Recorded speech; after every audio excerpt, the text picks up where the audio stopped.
বাংলাদেশ সড়ক পরিবহন চালক ফেডারেশন সড়ক ও চালকের মান উন্নয়ন কার্যক্রম জোরদার করতে চট্টগ্রাম বিভাগীয় কমিটির উদ্যোগে এক মতবিনিময় সভা অনুষ্ঠিত হয়েছে। শুক্রবার ২৬ ডিসেম্বর সকালে হালিশহরস্থ একটি কমিটি সেন্টারে সংগঠনের সদস্য সচিব মোহাম্মদ ইউসুফের সভাপতিত্বে এই সভা অনুষ্ঠিত হয়।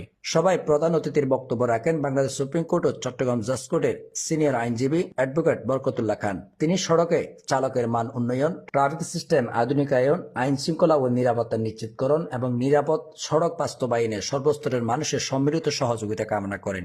বিশেষ অতিথির বক্তব্য রাখেন বাংলাদেশ সড়ক পরিবহন চালক ফেডারেশনের প্রধান আহ্বায়ক জুয়েল শিকদার, যুগ্ম আহ্বায়ক মোজাম্মেল হোসেন, ঢাকা বিভাগীয় কমিটির আহ্বায়ক আলমগীর হোসেন এবং রাজশাহী বিভাগীয় আহ্বায়ক আলী হোসেন। এছাড়াও বক্তব্য রাখেন চট্টগ্রাম বিভাগীয় কমিটির যুগ্ম আহ্বায়ক মোহাম্মদ সিরাজ বরাজি, জেলা কমিটির আহ্বায়ক মোহাম্মদ সোহেল রানা সহ সংগঠনের বিভিন্ন স্তরের নেতৃবৃন্দ।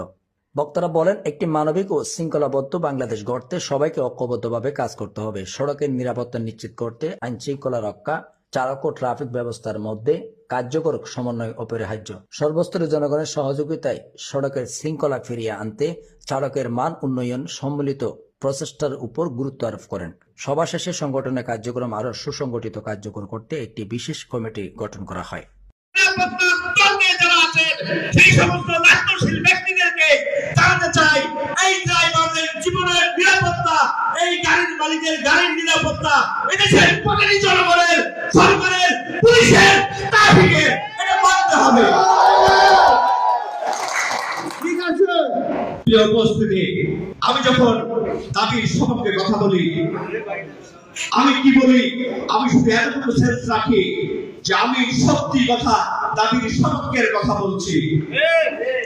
আপনাদেরকে উত্তেজিত করার জন্য কোনো বক্তব্য দিতে এখানে আমি আসি নাই। আমি আপনাদের ভোটে রাজনীতি করার জন্য এখানে আসি নাই। আমি এলাকার কমিশনার হওয়ার জন্য আসি নাই, এমপি হওয়ার জন্য আসি নাই। আমি ড্রাইভারদের দাবির সপক্ষের বক্তব্য নিয়ে আসছি। আপনারা যদি এক থাকেন, আমি দৃঢ় বিশ্বাস করে এই পবিত্র শুক্রবার এই মঞ্চ থেকে বলতে পারি, সারা দেশের ড্রাইভারদের 50% অর্ধেক ড্রাইভার যদি এই সংগঠনের সাথে যুক্ত হয়ে সৎ মনে যদি থাকতে পারে, আপনাদের দাবি পূরণ হলেই হবে ইনশাআল্লাহ। সময়টাকে বঞ্চিত করে আপনার ন্যায্য দাবির সপক্ষে আপনারা এখানে আসছেন।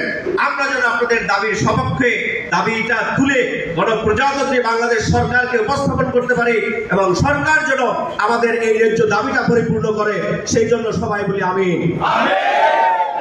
আমরা সহিংসতায় বিশ্বাসী নই, আমরা অরাজকতায় বিশ্বাসী নই। আমি বারবার বলে আসছি, এই চালকদের